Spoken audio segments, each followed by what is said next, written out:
बहुत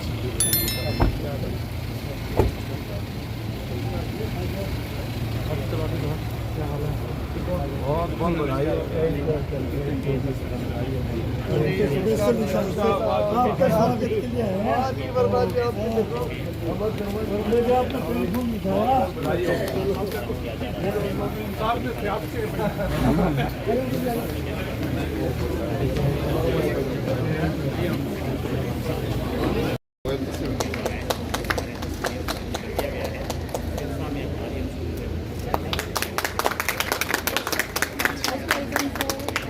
बोलो गणेश जी महाराज की। स्टेशन पर आप पहुंचे हैं। आज आर्यन स्कूल का सिरसा के अंदर इनॉग्रेशन हुआ है और मैं इस बात के लिए आर्यन परिवार को, बाबू राम अग्रवाल जी को, अनिल जी को, इनको बहुत बहुत बधाई देता हूं। और ये स्कूल पहले हिसार के अंदर शुरुआत करने का काम किया था, उसके बाद भिवानी में, फतेहाबाद में और अब सिरसा के अंदर है। बहुत ही सुंदर स्कूल जिसके अंदर हर सुविधा मौजूद है।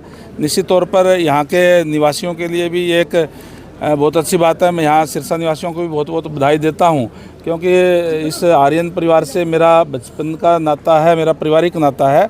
और मैं स्कूलों के अंदर पहले भी मेरा जाना हुआ है, जहाँ स्कूलों के अंदर अच्छी पढ़ाई के साथ साथ बच्चों के चहुमुखी विकास के लिए खेल में भी, कल्चर एक्टिविटी के अंदर भी, स्टेज पर कैसे परफॉर्मेंस की जाए, इन सभी बातों के ऊपर ध्यान दिया जाता है। तो मैं समझता हूँ कि जहाँ पेरेंट्स ये सोचते थे कि कहीं कोई गुड़गांव या दिल्ली या बड़े स्कूलों के अंदर जाएं, वो बड़े स्कूल यहीं लाने का काम जो है आज हुआ है। तो इसके लिए मैं पूरे सिरसा निवासियों को भी बहुत बहुत बधाई देता हूं। और बहुत ही सुंदर स्कूल का आज इनॉग्रेशन जो है यहाँ हुआ है। आपके विभाग की बात की जाए तो नए साल में क्या कुछ करने वाले हैं?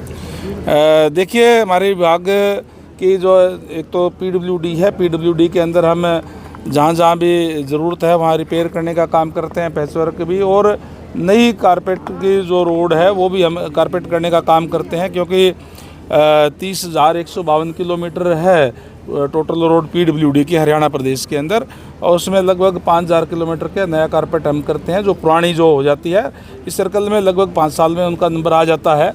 तो हमने क्वालिटी पर विशेष ध्यान दिया। हमने अधिकारियों से, मैंने डिपार्टमेंट संभालते ही कहा कि क्वालिटी के साथ हम कोई समझौता नहीं करेंगे, अच्छी क्वालिटी की रोड हम बना करके लोगों को देने का काम करेंगे, प्रदेश के लोगों को। और इसी तरीके से चाहे वो पब्लिक हेल्थ की बात है, हम जहाँ जहाँ ज़रूरत है नया वाटर बनाने की वाटर बना रहे हैं, जहाँ बूस्टिंग स्टेशन की ज़रूरत है वहाँ बना रहे हैं, चाहे वाटर टैंक नए बनाने की बात है वो भी बना रहे हैं। जल जीवन मिशन के तहत हमने गाँवों के अंदर पाइपलाइनें बिछाने का काम किया, नए वाटर वर्क्स बनाने का भी काम किया है। और अमृत योजना के तहत शहरों के शहरी क्षेत्र के अंदर भी चाहे पाइपलाइन बिछाने की बात हो, चाहे कोई बूस्टिंग स्टेशन बनाने की बात हो, बनाने का काम किया है। जो हमारे देश के यशस्वी प्रधानमंत्री नरेंद्र भाई मोदी जी का नारा है कि हर घर में नल और नल में स्वच्छ जल, उसको साकार करने का हम पूरा प्रयास अपनी तरफ से। कहीं ना कहीं मैं समझता हूँ, जितना मैं समझ पाया हूँ, डिपार्टमेंट की एक कमी ज़रूर रही है कि जिस तरीके से आगे का अगर हम विजन लेके चलते हैं तो ये समस्याएँ नहीं आती। जब आबादी जितनी होती है उसी के हिसाब से वो जो कोई हम प्रोजेक्ट अगर बना देते हैं तो आने वाले समय में आबादी बढ़ती है तो उस पर दिक्कत परेशानियां आती है। हमने कहा है अधिकारियों को कि जब भी कोई भी सरकार जो है, कई बार जो आउटर कॉलोनियाँ हैं और है उनको लेती है, तो मान लो एक कॉलोनी के अंदर 1,000 प्लॉट है, बने हुए 250 मकान है, तो 250 के हिसाब से प्रोजेक्ट ना बनाए, पूरे कॉलोनी जब डेवलप होगी और उसके अंदर आबादी आएगी उस हिसाब से बनाएंगे तो ये दिक्कत परेशानी नहीं होगी। फिर भी हम इन समस्याओं को दूर करने के लिए सुपर स्क्र मशीन भी खरीद करने का काम कर रहे हैं, और उससे आने वाले समय में ताकि दिक्कत और परेशानियाँ चुनाव की। और जल्दी ही जैसे स्टेट इलेक्शन कमीशन निकाय चुनाव की घोषणा करेगा, हम पूर्ण रूप से तैयार हैं। आज माहौल भारतीय जनता पार्टी के पक्ष के अंदर है।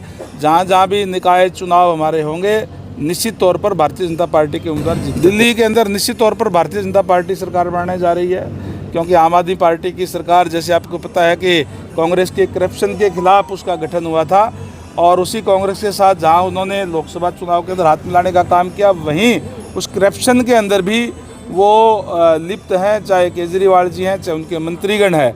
और दिल्ली की जनता अपने आप को ठगा हुआ महसूस कर रही है।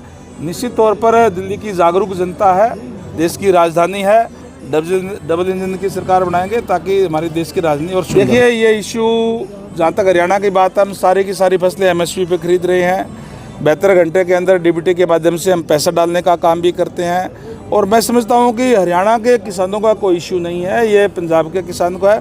पंजाब सरकार को उनसे बातचीत करके मामले को समाप्त करवाना निरंतर उपलब्धि है, कोई 100 दिन की बात नहीं, बल्कि हम तो पहले दिन से ही इस पे हमने अपने कार्य शुरू कर दिए थे। पहले दिन से ही आपको पता ही है कि जैसे ही नायब सैनी जी ने और मंत्रिमंडल ने शपथ ली, मंच से नीचे उतरने से पहले 25,000 युवाओं को घर बैठे हुए सिलेक्शन लेटर भेजने का काम किया।